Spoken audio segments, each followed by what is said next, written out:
আপনি একজন পার্টনার খুঁজছেন, আপনার এক্সপেকটেশনস কি খুব বেশি? চলুন এই নিয়ে কথা বলি। Social media free. যখন কোনো জিনিস ফ্রি হয় তখন আপনি প্রোডাক্ট।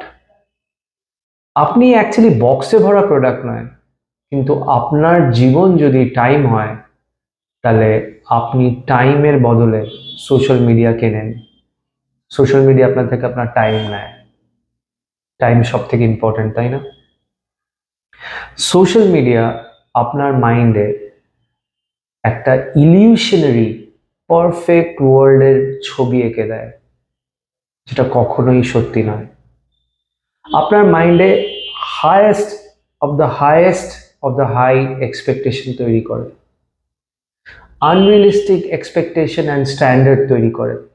সে বিউটি স্ট্যান্ডার্ড হোক, লুকসের স্ট্যান্ডার্ড হোক, আনরিয়েলিস্টিক, কিংবা ভালোবাসা লাভ রিলেটেড স্ট্যান্ডার্ডস হোক, বা ফেয়ারিটেল রোম্যান্টিক রিলেশনশিপে আপনি বিশ্বাস করা শুরু করেন, যেটা বাস্তবে হয় না।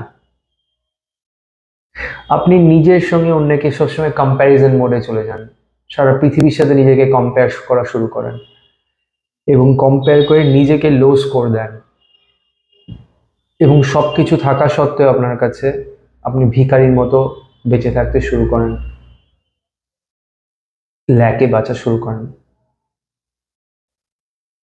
আপনার এক্সপেকটেশনই আপনাকে শেষ করছে না তো? আপনার বেশি এক্সপেকটেশন নেই তো? আনরিয়েলিস্টিক এক্সপেকটেশন নেই তো? Talk to yourself.